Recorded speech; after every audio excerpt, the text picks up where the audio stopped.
What is up, my felonious YouTube brethren? LPVOs versus red dots. Which one is best? Spoiler alert, both. Which one best fits your needs for fighting two-legged deer?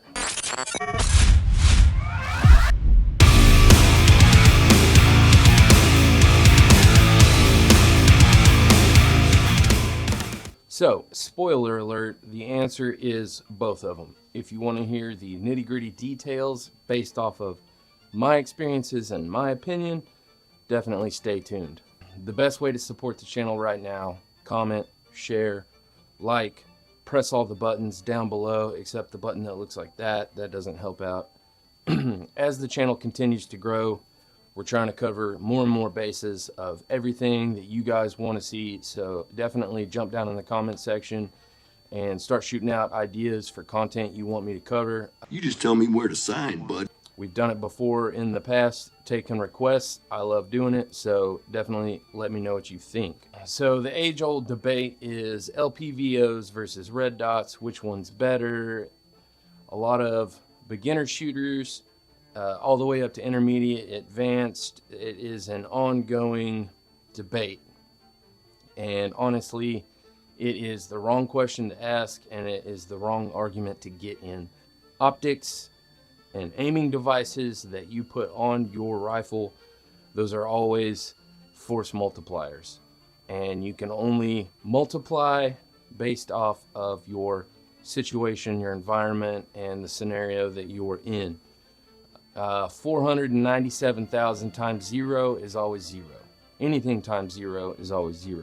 I don't get it. If you live in a big city and you're encountering a lot of urban terrain, structures, vehicles, stuff like that, then obviously a magnified optic such as the LPVO, magnifiers, all that stuff, that may not be the best route.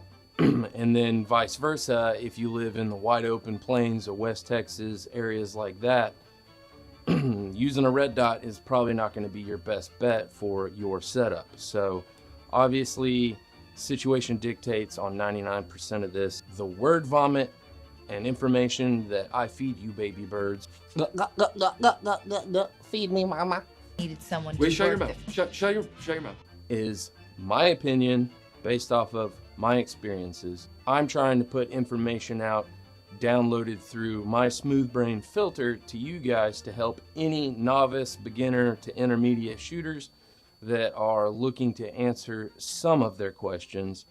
But obviously do not take what I say as the gospel truth. I'm a smooth brain, so these are my smooth brain opinions. As you can see with both of these setups, even though we're talking about LPVOs versus red dots, you can see that both of them cover both bases. LPVO 1 to 10 with the red dot piggybacked at 12 o'clock. Then on this setup, we have a red dot paired with a flip to side 3 times magnifier. So they both share similar capabilities. This is the controversial part that is based off of my experiences that I wanted to share with you guys on what is the best setup for your needs based purely off of range.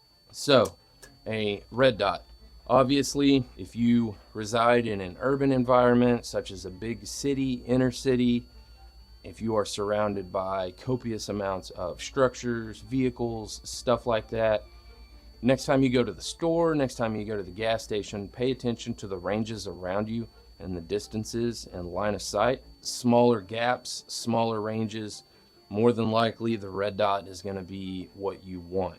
You can run a solo red dot, or you can run a red dot and pair it with a magnifier and still be able to increase your lethality at extended ranges, but primarily focusing on close ranges.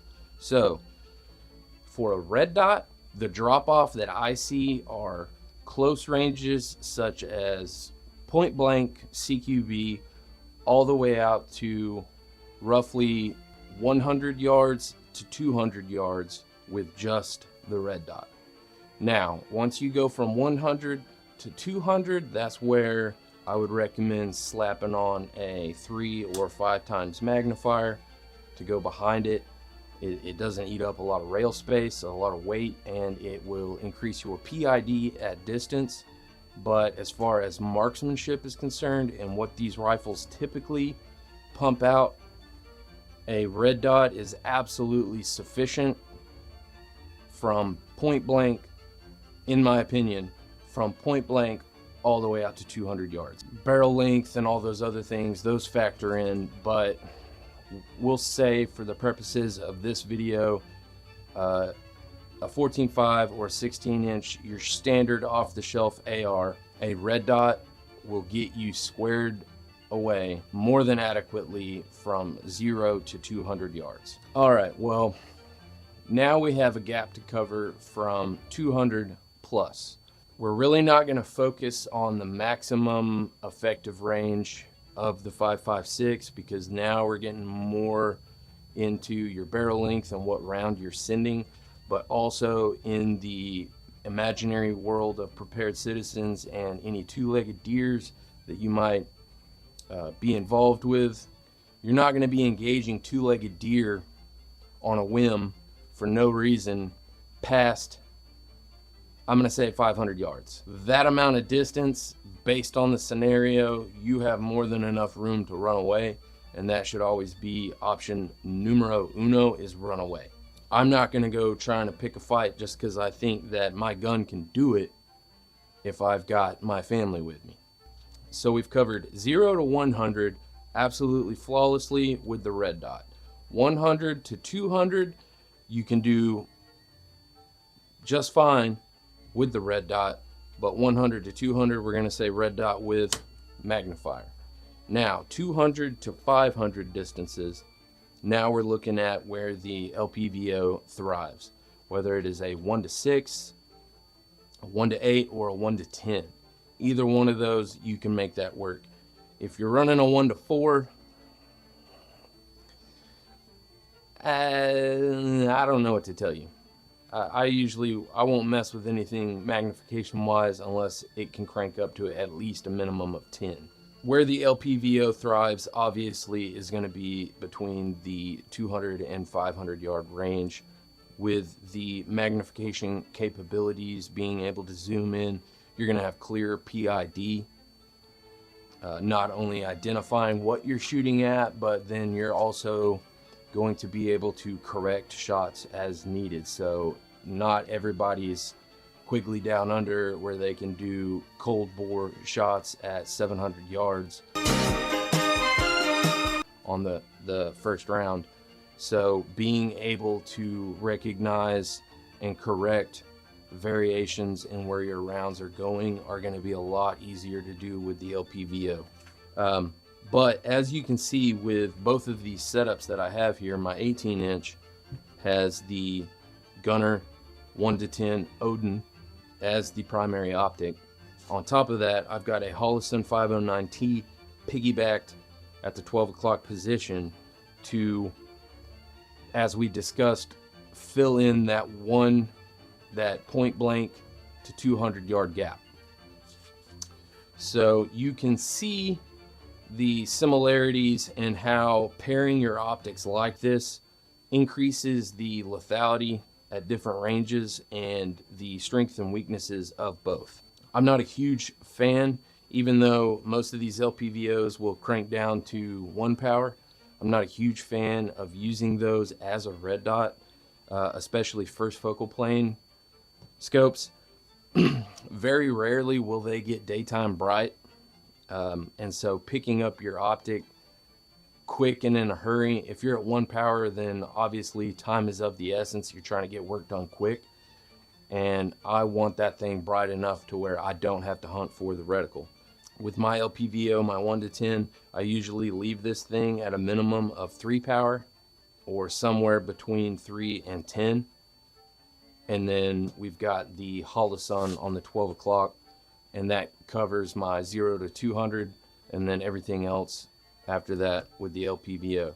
Now, obviously, with the red dot setup, it's a little different. I've got the 3 power magnifier behind the red dot, so I've got my 1 to 200 covered with this. But with this being 3 power, if I'm wanting to reach out to say 500, It's doable, but it's not going to be as efficient as the LPVO at that distance, and vice versa. Stuff up super duper close, point blank CQB distances.